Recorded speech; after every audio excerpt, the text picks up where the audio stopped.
আসসালামু আলাইকুম এভরিওয়ান, সবাইকে অ্যাকাউন্টিং টেস্ট পেপার সলভিং ক্লাসে আমি আবারও স্বাগত জানাচ্ছি। আমি মুফরাদ হাসান মুগ্ধ, বর্তমানে অধ্যয়নরত আছি ঢাকা বিশ্ববিদ্যালয়ে। তো প্রিভিয়াস ক্লাসে আমরা বরিশাল বোর্ড 2021 সালের 1 থেকে 5 পর্যন্ত সলভ করেছিলাম। আজকে আমরা বরিশাল বোর্ড 2021 সালের 6 থেকে 11 পর্যন্ত কোয়েশ্চেনটা সলভ করব। তাই চলো দেরি না করে আমরা আজকের ক্লাসটা শুরু করি।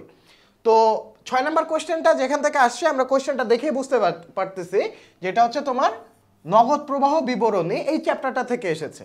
হ্যাঁ, নগদ প্রবাহ বিবরণী, নগদ প্রবাহ বিবরণী।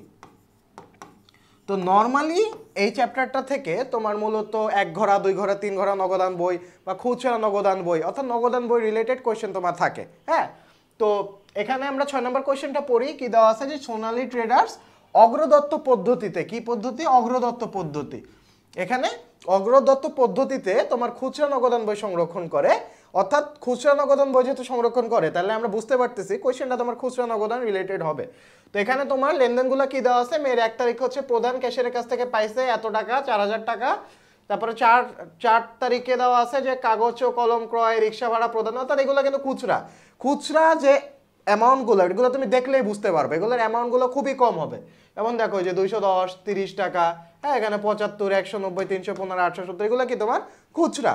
1 ডজন কোট ফাইল ক্রয় ইত্যাদি, ট্যাক্সি ভাড়া প্রদান, এগুলো হচ্ছে তোমার খুচরা, খুচরা খরচ।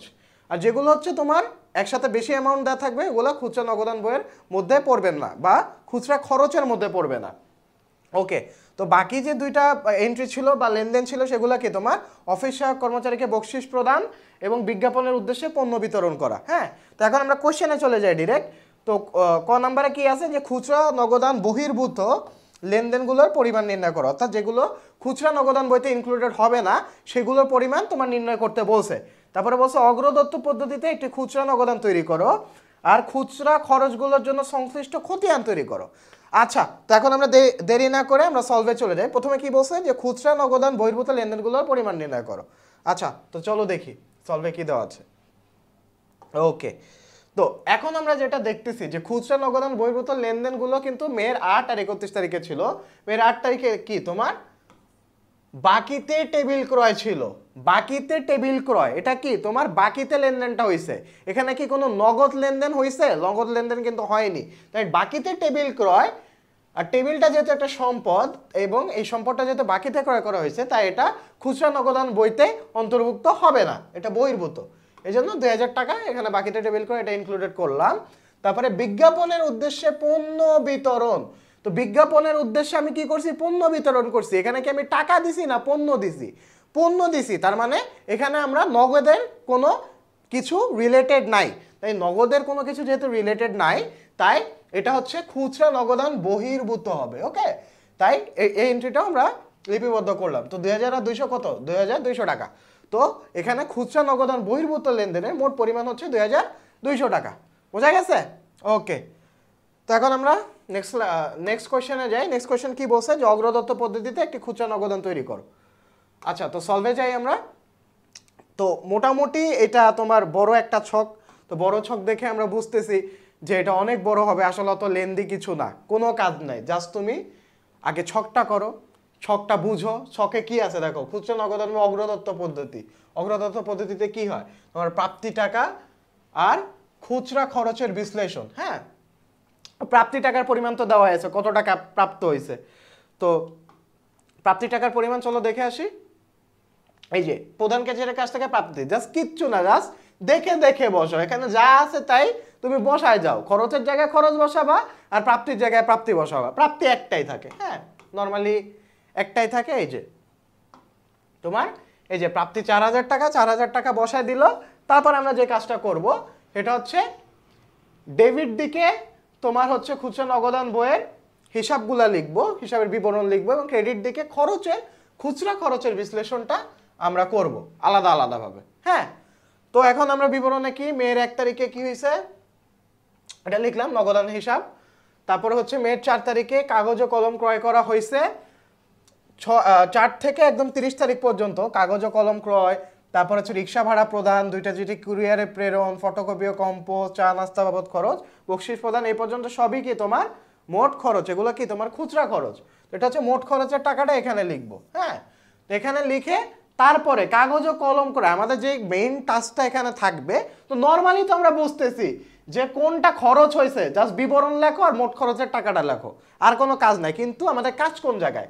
কাজ হচ্ছে এগুলো আইডেন্টিফাই করা। যেমন কাগজ ও কলম ক্রয়, এটা মণিহারির মধ্যে পড়তেছে। কিসের মধ্যে? মণিহারির মধ্যে। আর তোমার ছক কাটার পরে তোমার প্রথম যে কাজটা হবে, যেমন কাগজ ও কলম ক্রয়, এটা মণিহারির মধ্যে, তুমি বুঝতেছো, তাই মণিহারি হিসাব খুচরা খরচের বিশ্লেষণে লিখে ফেলবা। তারপরে কি রিক্সা ভাড়া কি যাতায়াতের মধ্যে পড়তেছে, তাই যাতায়াত এখানে লিখবা।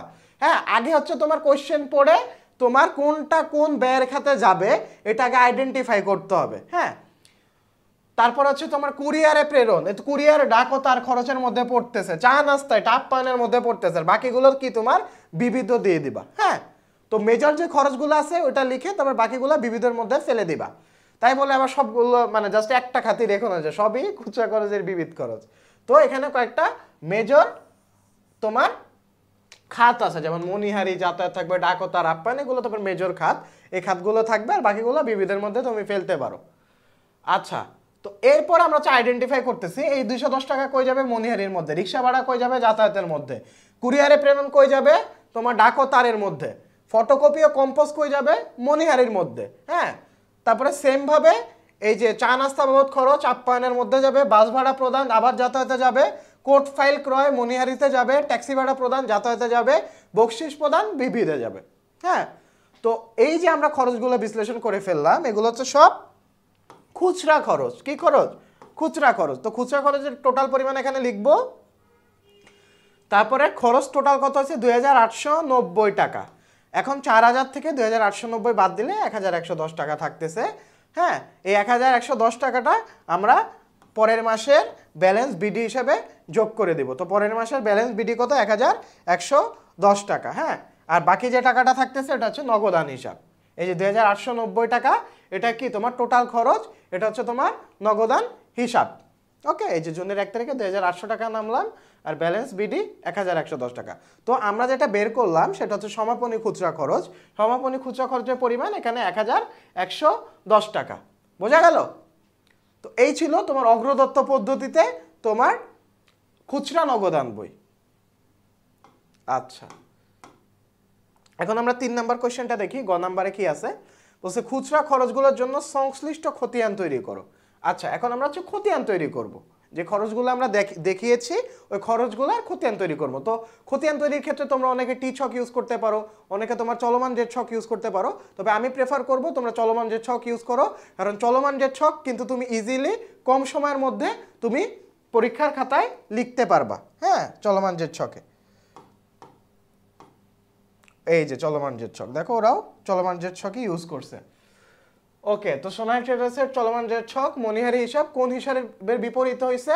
খুচরা নগদান হিসাবের বিপরীতে ডেবিট হয়েছে। তো মণিহারি হিসাব ডেবিট ডেবিট। তো যেহেতু এগুলো সব খরচ হিসাব, তাই নর্মালি প্রত্যেকটা খরচ হিসাবে ডেবিট হবে। হ্যাঁ, প্রত্যেকটা খরচ হিসাব কি হবে? ডেবিট হবে। তাই দেখো প্রত্যেকটা খরচ হিসাব ডেবিট হয়েছে। আর তার বিপরীতে জাস্ট নগদান হিসাব, খুচরা নগদান হিসাব। সেম, ইজি, কোনো প্যারা নাই, কোনো চাপ নাই। হ্যাঁ, খুব ইজি একটা ম্যাথ, ধরতে পারলে সব ইজি। ওকে, বিবিধ খরচেও সেম 200 টাকা। তো এই গেল 6 নাম্বার কোশ্চেন। এখন আমরা 7 নাম্বার কোশ্চেনে যাব। আচ্ছা, 7 নাম্বার কোশ্চেনটা হচ্ছে মূলত কোশ্চেন দেখে আমরা বুঝতেছি এটা হচ্ছে ব্যাংক সমন্বয় বিবরণী থেকে আসছে, এবং আমাদের কমার্স স্টুডেন্টের জন্য সবথেকে মনে করো খ বিভাগে মোটামুটি কনফিউজিং একটা টপিক বা আতঙ্কের একটা চ্যাপ্টারের নাম ব্যাংক সমন্বয় বিবরণী। এটার কারণ প্রথমে এটা ধরতে প্রবলেম হয়, যেহেতু আমাদের দুইটা বই থাকে, একটা হচ্ছে পাস বই আর একটা হচ্ছে নগদান বই। তো দুইটা বইয়ের মানে আমরা তালগোল পাকায় ফেলি। হ্যাঁ, আর পরীক্ষার হলে এটা তুমি যদি অ্যান্সার করতে যাও তাহলে কিন্তু তোমার লেট হবে। তা আমার মতামত থাকবে যেগুলো তোমার শর্ট, তুমি ছোটোভাবে অ্যান্সার করতে পারবে, এবং যেগুলোতে তোমার শিওর মার ওগুলো তুমি অ্যান্সার করো। আমি নিজেও ব্যাংক সমন্বয় বিবরণী করতাম না বা ধরতাম না, সহজে ধরতাম না। হ্যাঁ, তবে তোমরা যদি পারো, কেউ যদি দক্ষ হও, অবশ্যই তুমি ব্যাংক সমন্বয় বিবরণী সলভ করবা। ইজি আছে, কিন্তু একটু সময় সাপেক্ষ আর কি। ওকে, তো আমরা কোশ্চেনটা দেখি। মিস্টার আহসানের 31 ডিসেম্বর 2020 তারিখে ব্যাংক বিবরণী অনুযায়ী ব্যাংক জমার উদ্ধৃত অর্থাৎ ব্যালেন্স শিটে দেওয়া আছে 46,000 টাকা। তো 4,000 টাকার একটি প্রাপ্য নোট 3,500 টাকায় বাট্টা করা হয়েছে। মেয়াদ শেষে নোটটি প্রত্যাখ্যাত হয়েছিল। যার জন্য নগদান বইতে কোনো দাখিলা দেওয়া হয়নি। ওকে, 2 নম্বর বলছে আসার নিজ প্রয়োজনে অর্থাৎ ব্যক্তিগত প্রয়োজনে ব্যাংক হতে উত্তোলন করছে, চেক ইস্যু করা হয়েছে কিন্তু ভাঙানো হয়নি। ব্যাংক কর্তৃক 6,300 টাকার একটি নোটের বিপরীতে 6,000 টাকা আদায় হয়েছে কিন্তু সম্পূর্ণ অর্থ নগদানভুক্ত হয়েছে। ব্যাংক কর্তৃক মঞ্জুরিকৃত সুদ, ধার্যকৃত চার্জ, ব্যাংক একজন পাওনাদারকে 7,000 টাকা পরিশোধ করেছে যা নগদানভুক্ত হয়নি। তো এই ছিল মোটামুটি তোমার এন্ট্রিগুলা। আর ক নাম্বারে কি আছে? ক নাম্বার আছে প্রাপ্য নোট আদায় এবং বাট্টাকরণ বাবদ মোট কত টাকা ব্যয় হয়েছে সেটা দেখাও। আচ্ছা, তো প্রাপ্য নোট আদায় এবং বাট্টাকরণ বাবদ কত টাকা তোমার ব্যয় হয়েছে। তো এখানে তোমার এন্ট্রির মধ্যে আছে যে প্রাপ্য নোট, এই যে প্রাপ্য নোট বাবদ কত টাকা ব্যয় হয়েছে, আর কি তোমার বাট্টাকরণ, বাট্টায় তোমার কত ব্যয় হয়েছে এটা তোমার ধার্য করতে বলছে। তারপরে একটি ব্যাংক সমন্বয় বিবরণী প্রস্তুত করতে বলছে। তারপরে হচ্ছে তোমার ওকে, তারপর হচ্ছে তোমার নগদ বই অনুযায়ী, নগদান বই অনুযায়ী ব্যাংক জমার উদ্ধৃত 32,000 টাকা ধরে ব্যাংক সমন্বয় বিবরণী প্রস্তুত করতে বলছে, আবার সেম জিনিসই প্রস্তুত করতে বলছে। আচ্ছা, তো আমরা দেরি না করে সলভে যাই। তো প্রথমে কি বলছিল? প্রথমে বলছিল যে প্রাপ্য নোট আদায় এবং বাট্টাকরণ বাবদ মোট খরচ নির্ণয় করো। হ্যাঁ, মোট খরচ নির্ণয় করো। তো প্রথমে যেটা হবে সেটা হচ্ছে প্রাপ্য নোট বাবদ বাট্টা খরচ কত সেটা আমরা আগে নির্ণয় করব। তো এখানে কত ছিল?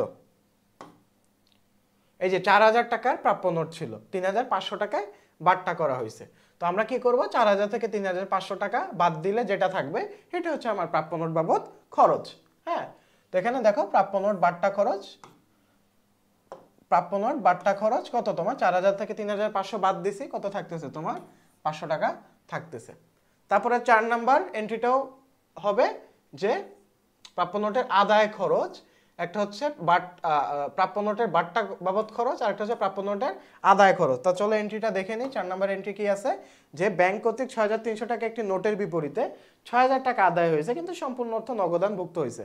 তার মানে আদায় করতে কত খরচ হয়েছে? তাহলে 6,300 থেকে আমরা 6,000 বাদ দিলে যত থাকবে ততটাই হচ্ছে প্রাপ্য নোটের আদায় বাবদ খরচ। তো টোটাল কত আসতেছে? 500, আর এখানে টোটাল কত আসতেছে? 500, আর এখানে তোমার 300। তো টোটাল 800 টাকা হচ্ছে আমার কি তোমার প্রাপ্য নোট আদায় এবং বাট্টাকরণ বাবদ খরচ। ওকে, আচ্ছা, তারপরে কি তোমার বলছে যে ব্যাংক সমন্বয় বিবরণী প্রস্তুত করো।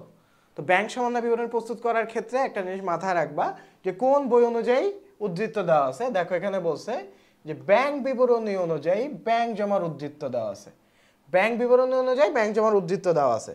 তো এখানে আমার দুইটা বই আছে, একটা হচ্ছে নগদান আর একটা হচ্ছে তোমার ব্যাংক। তো নগদান বই আছে আর ব্যাংক বই আছে। তো আমরা এক বই দেখে দেখে আর একটা বই ফলো করব। হ্যাঁ, তো ব্যাংক বিবরণী অনুযায়ী ব্যাংক জমার উদ্ধৃত দেওয়া আছে। এখন যোগ কোনগুলো হবে? বাট্টাকৃত প্রাপ্য নোট প্রত্যাখ্যান, বাট্টাকৃত প্রাপ্য নোট প্রত্যাখ্যান যা হিসাবভুক্ত হয়নি, বাট্টাকৃত প্রাপ্য নোট প্রত্যাখ্যান যা হিসাবভুক্ত হয়নি। অর্থাৎ আমি একটা প্রাপ্য নোট প্রত্যাখ্যান করছি, মানে আমি টাকাটা পেতাম ওটা প্রত্যাখ্যান করছি, এটা এখনো হিসাবভুক্ত হয়নি। তো যেহেতু হিসাবভুক্ত হয়নি তাই আমার হিসাবভুক্ত করতে হবে। হ্যাঁ, যেহেতু হিসাবভুক্ত হয়নি তাই আমার হিসাবভুক্ত করতে হবে, তাই প্লাস করতে হবে, তাই দেখো যোগ করা হয়েছে। তারপরে কি? মালিক কর্তৃক ব্যাংক থেকে উত্তোলন, মালিক কর্তৃক ব্যাংক থেকে উত্তোলন তার মানে কি?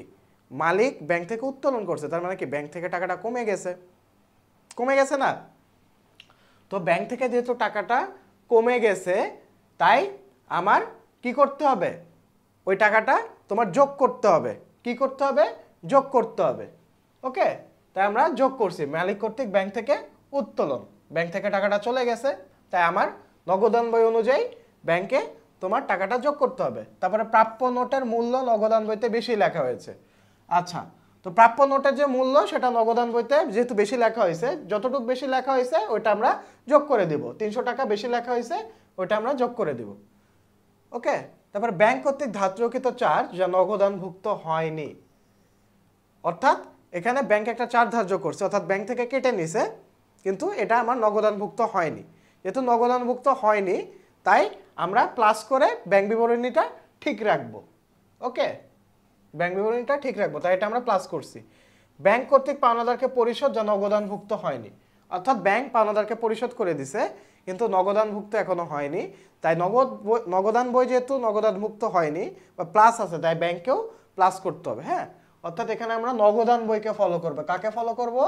নগদান বইকে ফলো করব, কারণ এখানে কি দেওয়া আছে যে ব্যাংক বিবরণী অনুযায়ী ব্যাংক জমার উদ্ধৃত্ত, ব্যাংক বিবরণী অনুযায়ী ব্যাংক জমার উদ্ধৃত্ত।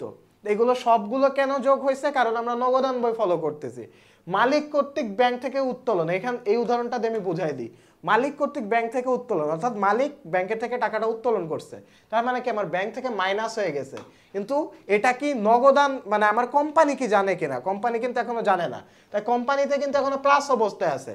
তাই কোম্পানিতে যেহেতু তোমার প্লাস অবস্থায় আছে, তাই কোম্পানি, আমরা কাকে ফলো করব? আমরা ফলো করব কোম্পানিকে, কারণ এখানে ব্যাংক বিবরণী অনুযায়ী ব্যাংক জমার উদ্ধৃত্ত দেওয়া আছে। তাই যেহেতু ব্যাংক বিবরণী অনুযায়ী ব্যাংক জমার উদ্ধৃত্ত দেওয়া আছে, আমরা ফলো করব কোম্পানিতে। কোম্পানি যেহেতু এখনো প্লাস অবস্থায় রাখছে, তা আমার দেখে দেখে কপি করতে হবে। তাই কোম্পানি প্লাস অবস্থায় রাখছে, আমিও প্লাস অবস্থায় রাখবো। ওকে, বোঝা গেছে? তাই এখানে এই সবগুলো আমরা যোগ করছি এন্ট্রিগুলা। এখন আমরা দেখব কোনগুলো আমাদের বাদ দিতে হবে। ইস্যুকৃত চেক ভাঙানো হয়নি, তার মানে কি? আমি কোম্পানি থেকে একটা চেক ইস্যু করে দিছি পাওনাদার বরাবর। তো পাওনাদার বরাবর যেহেতু আমি চেক ইস্যু করে দিছি, তার মানে আমি আমার কোম্পানিতে মাইনাস করে দিছি। আমার নগদান বইতে অলরেডি মাইনাস করে দিছি। যেহেতু আমি মাইনাস করে দিছি, তা আমার কাজ কি? নগদান বইকে ফলো করা। তাই এখানে আমি মাইনাস করে দিব। বোঝা গেল? ব্যাংক কর্তৃক মঞ্জুরিকৃত সুদ যা নগদানভুক্ত হয়নি, তার মানে কি? ব্যাংক মঞ্জুরিকৃত সুদ মানে কি? তুমি ধরো অ্যাকাউন্টে 5,000 টাকা রাখছো, এর উপর ইন্টারেস্ট আসলো তোমার 10%, তার মানে 500 টাকা ইন্টারেস্ট। এই যে 500 টাকা, এই যে 500, এই 500 কিন্তু তোমার ব্যাংকের অ্যাকাউন্টের সাথে প্লাস হয়ে আছে। কিন্তু নগদান বই কি এখনো জানে যে তোমার ব্যাংকে 500 টাকা ঢুকছে? জানে না, তাই ওখানে কিন্তু মাইনাস অবস্থায় আছে। তাই ওইখানে যেহেতু মাইনাস অবস্থায় আছে, তোমার কাজ কি? নগদান বইকে ফলো করা। তুমি প্লাস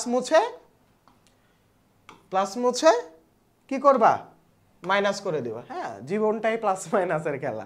ওকে, তো এখানে আমরা বাদ দিব। তাই ব্যাংক কর্তৃক লভ্যাংশ আদায় যা নগদানভুক্ত হয়নি, সেম জিনিস, যে ব্যাংক লভ্যাংশ আদায় করছে, প্রফিটটা আদায় করছে, কিন্তু নগদান বই এখনো জানে না, নগদান বই মাইনাস অবস্থায় আছে, তাই তোমাকেও মাইনাস করে দেখাতে হবে। যেহেতু এটা ব্যাংক বিবরণী অনুযায়ী ব্যাংক জমার উদ্ধৃত্ত, তাই আমরা ফলো করব নগদান বইকে। হ্যাঁ, এখানে একটা জিনিস, একটা টেকনিক বলে দিই তোমাদের, সহজ টেকনিক। এই টেকনিকটা হচ্ছে, তুমি কি করবা? আগে এই শব্দটা খেয়াল করবা। এখানে যদি ব্যাংক বিবরণী থাকে, ফলো করবা নগদান বইকে। এখানে যদি নগদ বই অনুযায়ী ব্যাংক জমার উদ্ধৃত্ত থাকে, এখানে নগদ কথাটা থাকলে তখন ফলো করবা ব্যাংককে, অর্থাৎ ব্যাংক যা করবে তুমি তাই করবা। আর এখানে যদি ব্যাংক কথাটা থাকে, তাহলে নগদান বই যা করবে তুমি তাই করবা। তাহলে দেখবা ইজিয়ার কোনটা যোগ হবে আর কোনটা বিয়োগ হবে, তখন তুমি দেখবা ইজিলি আইডেন্টিফাই করতে পারতেছো। বোঝা গেছে? ওকে, এখন আমরা গ নাম্বারে যাই। গ নাম্বারও সেম জিনিস, ব্যাংক সমন্বয় বিবরণী তৈরি করতে বলছে, কিন্তু একটু চেঞ্জেস এনে তৈরি করতে বলছে। এই যে এখানে দেখো, এখানে কি বলছে? নগদান বই অনুযায়ী ব্যাংক জমার উদ্ধৃত্ত, তার মানে ফলো করব কাকে? ব্যাংকে। হ্যাঁ, এখানে নগদান বই অনুযায়ী ব্যাংক জমার উদ্ধৃত্ত আছে। আমার বই কয়টা? 2টা বই। তাহলে দেখো, এখন আমরা দেখো ইস্যুকৃত চেক ভাঙানো হয়নি। ইস্যুকৃত চেক ভাঙানো হয়নি, যেহেতু ভাঙানো হয়নি, ব্যাংকে এখনো কি অবস্থায় আছে? প্লাস অবস্থায় আছে। আমি তো মাইনাস করে দিছি, আমার কি মাইনাস করলে হবে? হবে না। আমার কাকে কপি করতে হবে? ব্যাংকে। তাই আমরা এটা প্লাস করছি। ব্যাংক কর্তৃক মঞ্জুরিকৃত সুদ যা নগদানভুক্ত হয়নি, ব্যাংক কর্তৃক মঞ্জুরিকৃত সুদ যা নগদানভুক্ত হয়নি। এখানে দেখো, ব্যাংকে সুদ মঞ্জুর করছে, তার মানে ব্যাংকে টাকা বাড়ছে। টাকা যেহেতু বাড়ছে, প্লাস অবস্থায় আছে, আমার এখানে মাইনাস অবস্থায় আছে। তাই আমার কাকে দেখা দেখি, কাকে ফলো করতে হবে? ব্যাংকে। তা ব্যাংকে যেহেতু ফলো করতে হবে, ব্যাংকে প্লাস অবস্থায় থাকলে আমিও প্লাস করে দেব। ব্যাংক কর্তৃক লভ্যাংশ আদায় যা নগদানভুক্ত হয়নি, দেখো সেম জিনিস, আগের গুলাতে মাইনাস হয়েছে, এখানে কিন্তু প্লাস হয়ে গেছে। বোঝা যাচ্ছে?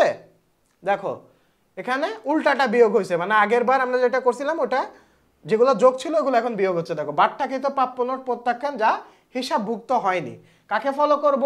ব্যাংকে ফলো করব।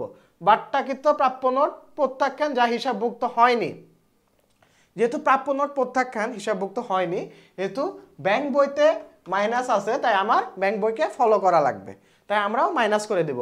মালিক কর্তৃক ব্যাংক থেকে উত্তোলন, ব্যাংক থেকে যেহেতু উত্তোলন করছে, ব্যাংকে আমার টাকার পরিমাণটা কমে গেছে না, এবং ব্যাংকে যেহেতু টাকার পরিমাণটা কমে গেছে, তাই আমাকেও দেখা দেখি মাইনাস করে দিতে হবে, তাই আমি এটা মাইনাস করছি। প্রাপ্য নোটের মূল্য নগদান বইতে বেশি লেখা হয়েছে, যত টাকা বেশি লেখা হয়েছে 300 টাকা, ওই 300 টাকা আমরা মাইনাস করে দিব, কারণ ফলো করতেছি কাকে? ব্যাংককে। ব্যাংক কর্তৃক ধার্যকৃত চার্জ যা নগদানভুক্ত হয়নি, তার মানে ব্যাংক চার্জ কেটে নিছে, যেহেতু ব্যাংক চার্জ কেটে নিছে, ব্যাংক থেকে আমার টাকা চলে গেছে, ব্যাংক থেকে টাকা যেতে চলে গেছে, আমার নগদান বই থেকেও টাকা চলে যেতে হবে, তাই আমরা ওকে ফলো করব। ব্যাংক কর্তৃক পাওনাদারকে পরিশোধ যা নগদানভুক্ত হয়নি, সেম ভাবে ব্যাংক পাওনাদারকে পরিশোধ করছে, ব্যাংক থেকে টাকাটা চলে গেছে, অ্যামাউন্ট মাইনাস, তো আমারও মাইনাস করতে হবে, তাই আমরা মাইনাস করলাম। তো যেটা পাচ্ছি ব্যাংক বিবরণী অনুযায়ী ব্যাংক জমার উদ্ধৃত 34,600 টাকা। বোঝা গেল? তো এই ছিল তোমার সলভ 6 নাম্বার। এখন আমরা 8 নাম্বার কোশ্চেনটা সলভ করব, সরি 7 নাম্বার ছিল সলভ, এখন আমরা 8 নাম্বার কোশ্চেনটা সলভ করব। তো 8 নাম্বার হচ্ছে তোমার মুনাফা জাতীয় ব্যয়, মূলধন জাতীয় ব্যয় এবং রেওয়ামিল, অর্থাৎ রেওয়ামিল এই চ্যাপ্টারটা থেকে এসেছে। কই গেল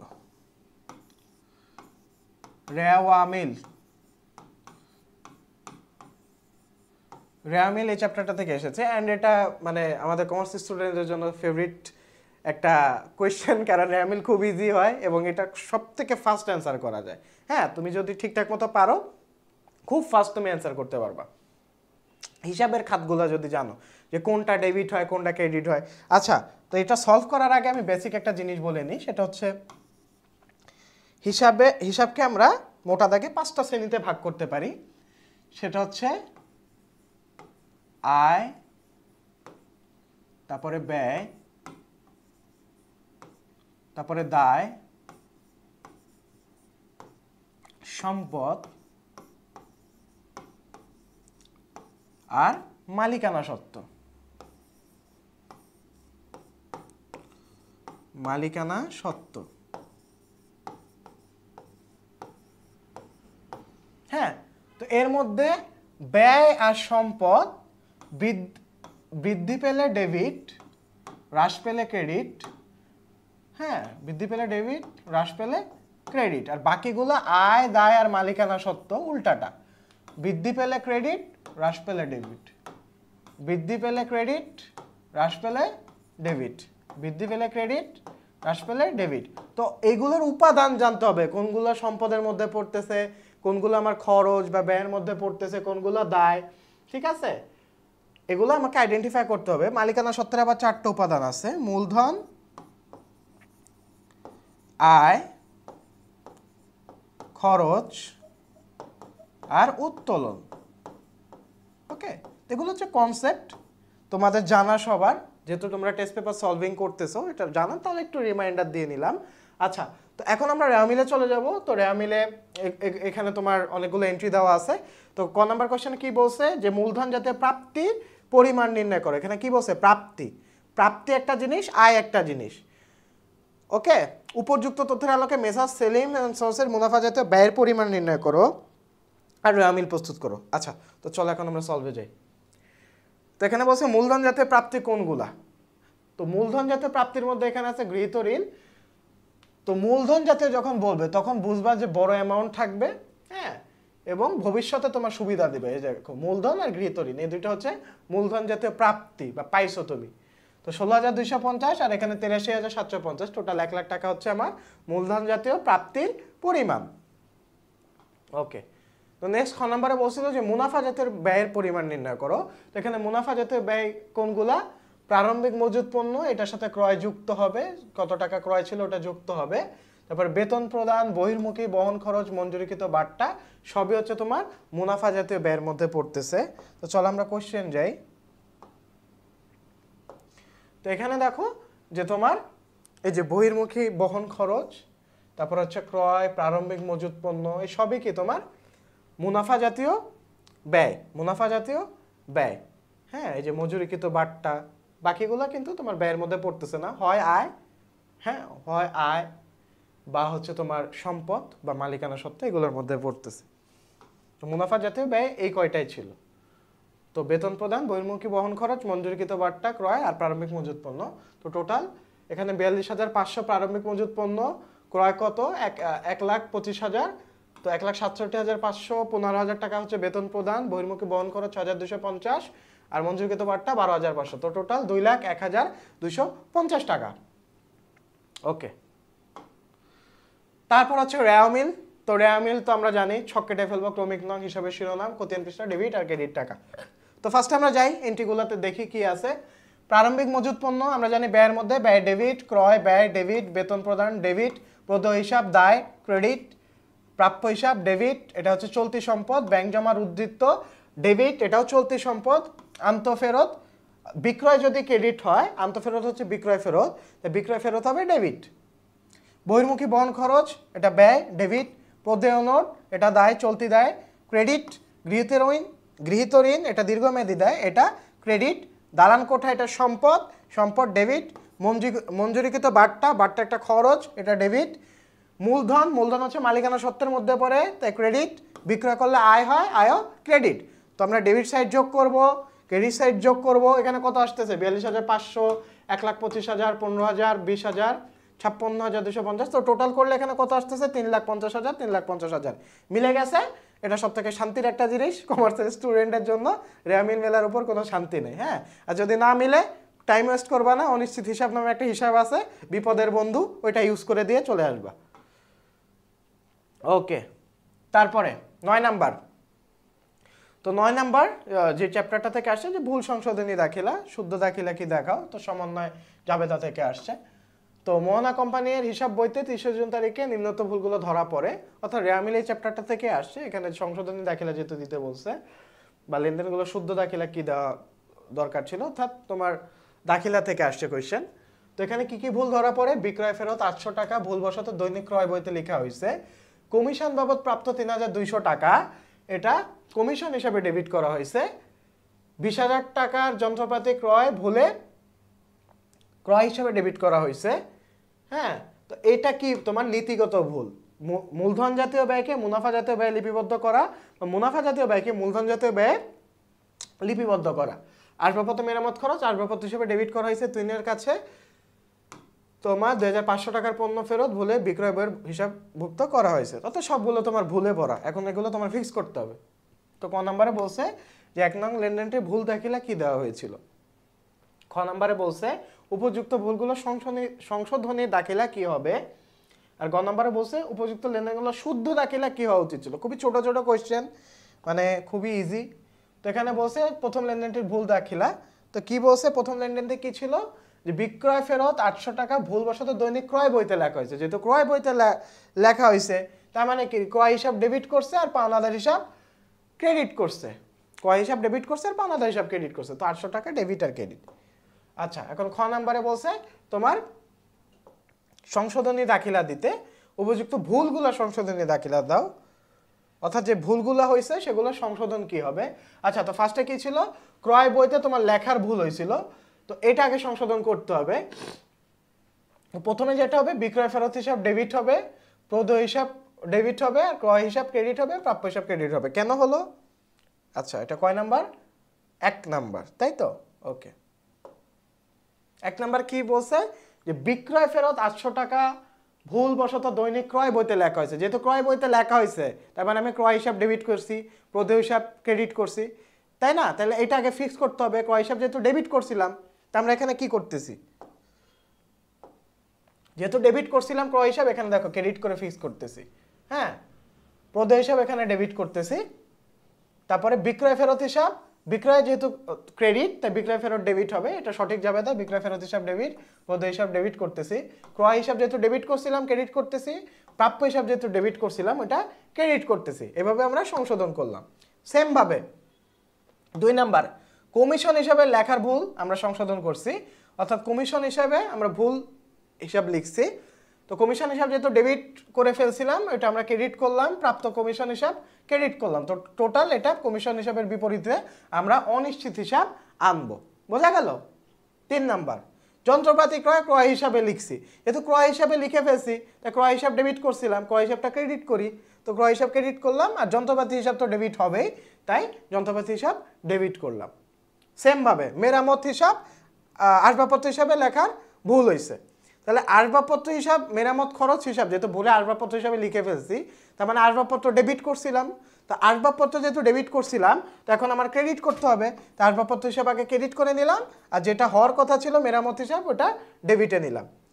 সেমভাবে বিক্রয় বইতে লেখার ভুল সংশোধন করছি, তো যে কাজটা করছিলাম ক্রয় ফেরত আর প্রাপ্য হিসাব তোমার ডেবিট করছিলাম ওটাকে ক্রেডিট করে নিলাম, তারপরে বিক্রয় হিসাব যেটা মানে হওয়ার কথা ছিল বিক্রয় হিসাব ডেবিট করলাম, আর প্রদেয় হিসাব বা তুহিন এটা ডেবিট করে নিলাম। তো এইভাবে আমরা সংশোধনী জাবেদা দিব।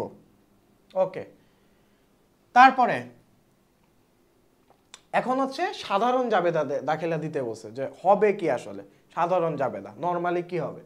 বিক্রয় ফেরত যখন আমরা হিসাবভুক্ত করি, বিক্রয় ফেরত বিক্রয় ক্রেডিট বিক্রয় ফেরত তার উল্টাটা হয় ডেবিট, তো বিক্রয় ফেরত যেহেতু ডেবিট হবে এটা কোন হিসাবের বিপরীতে হবে, প্রাপ্য হিসাবকে কমায় দিচ্ছেন না, বিক্রয় ফেরত আমরা কি প্রাপ্য হিসাব থেকে বাদ দিই না, তাই প্রাপ্য হিসাব ক্রেডিট হবে। তারপর নগদান হিসাব, নগদে কমিশন আমি পাইছি, নগদ টাকা বেড়ে গেছে না, তাই নগদ টাকা যেহেতু বাড়ছে তাই নগদান হিসাব ডেবিট, আর আমি যেহেতু আয় করছি তাই প্রাপ্ত কমিশন হিসাব ক্রেডিট।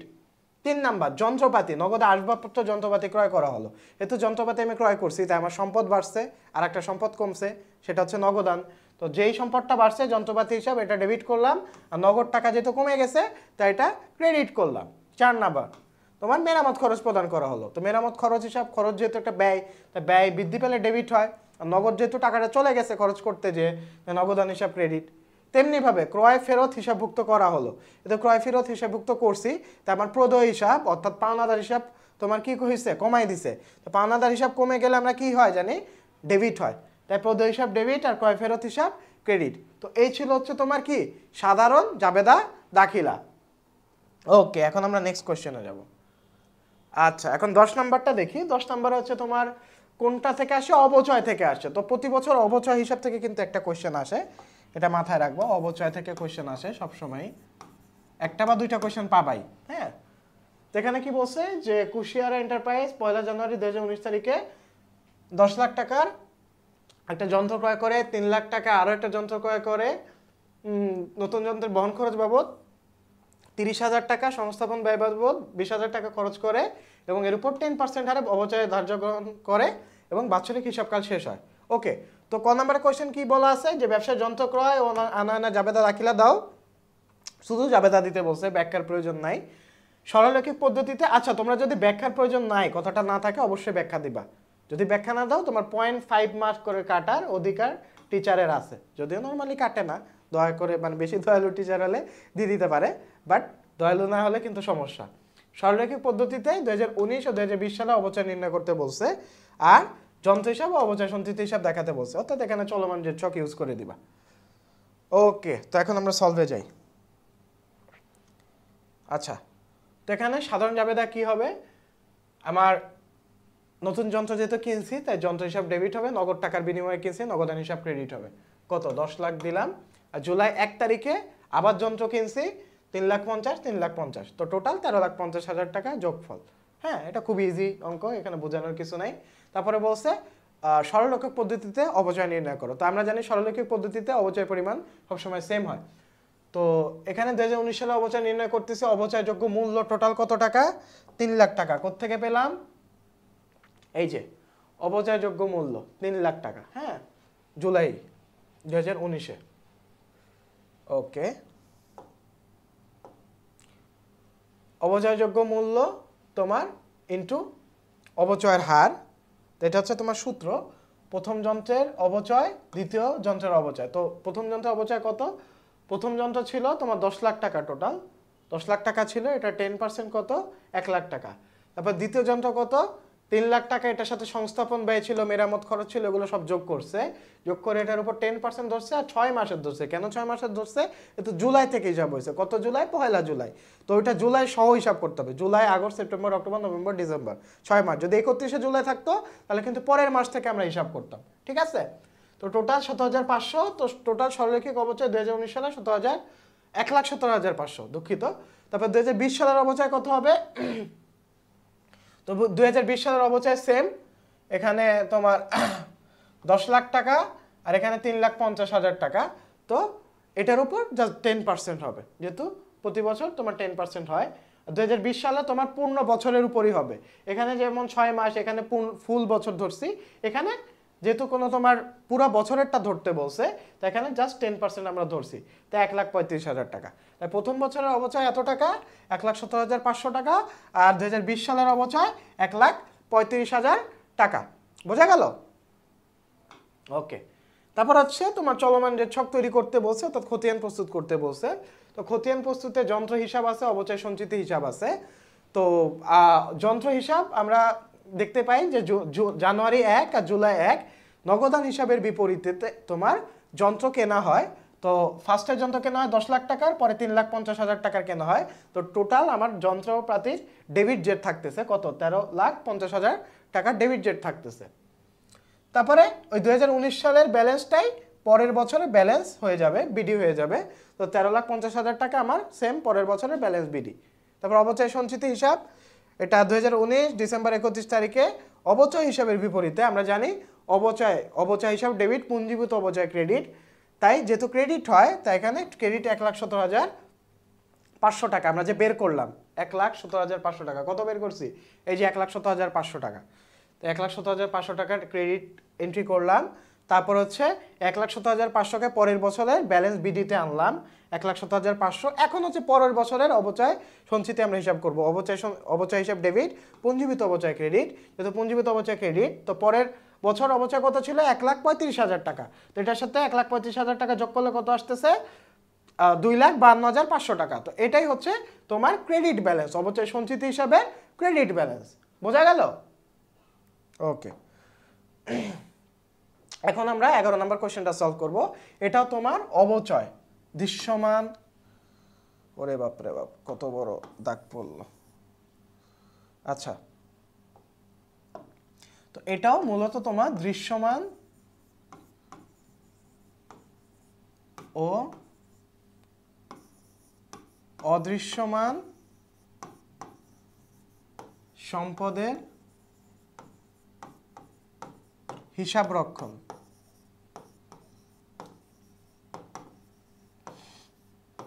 এই চ্যাপ্টারটা থেকে এসেছে দৃশ্যমান ও অদৃশ্যমান সম্পদের হিসাব রক্ষণ।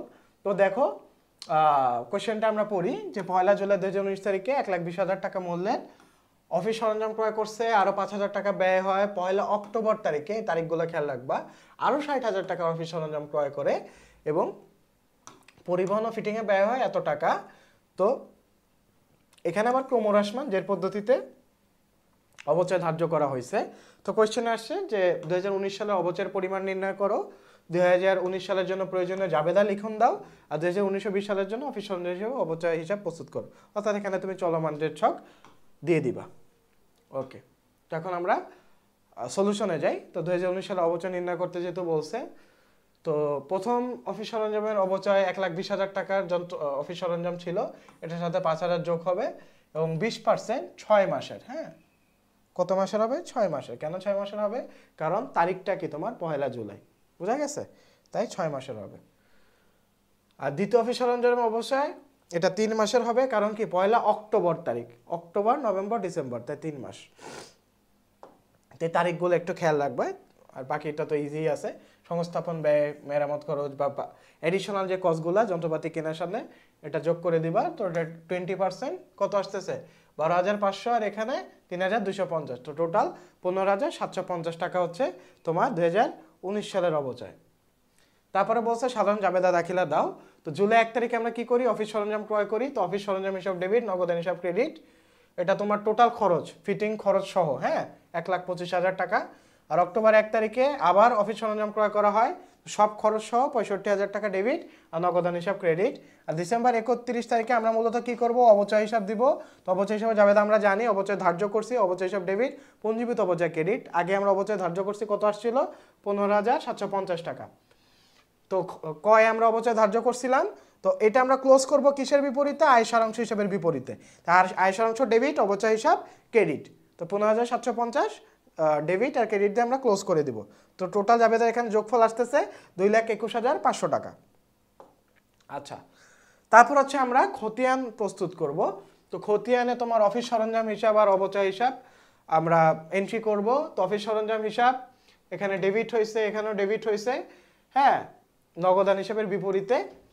তো 2020 সালের যেটা ব্যালেন্স ছিল এটা আমরা ব্যালেন্স বিডি হিসাবে নিয়ে আসব।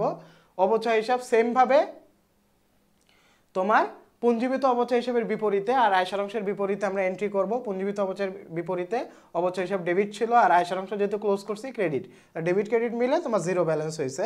এখানেও সেম ডেবিট ক্রেডিট মিলে জিরো ব্যালেন্স হয়েছে। 2020 সালের অবচয় কত ছিল তোমার 34,850 টাকা। তো কীভাবে 34,850 টাকা হিসাব করছে, কারণ এই যে 1,90,000 টাকা ছিল 2020 সালের, হ্যাঁ, 1,90,000 থেকে 15,750 বাদ দিছে, অর্থাৎ আগের বছর অবচয়টা বাদ দিছে, যেটা থাকছে ওইটার উপর 20% আমরা কাউন্ট করছি। তো এভাবে হচ্ছে আমরা 2020 সালের যে অবচয়টা এটা বের করছি। দেখো এখানে এক্সপ্লেনেশন দেওয়া আছে, 1,90,000 থেকে 15,750 অর্থাৎ এই টাকাটা বাদ দিছি, 2019 সালের অবচয়টা বাদ দিছি, বাদ দিয়ে এটার উপর আমরা 20% ধার্য করছি, যেহেতু এটা ক্রমহ্রাসমান যে পদ্ধতি, অর্থাৎ যত বছর যাবে তত মেইন যে অ্যামাউন্টটা এটা কমতে থাকবে। তো এটার পরিমাণ কত 34,850 টাকা। তো এই ছিল বরিশাল বোর্ড 2021-এর সলভ। নেক্সট ক্লাসে আমরা বরিশাল বোর্ড 2022 সাল সলভ করব। তো আশা করি তোমরা বুঝতে পেরেছো। দেখা হচ্ছে পরবর্তী ক্লাস। আসসালামু আলাইকুম।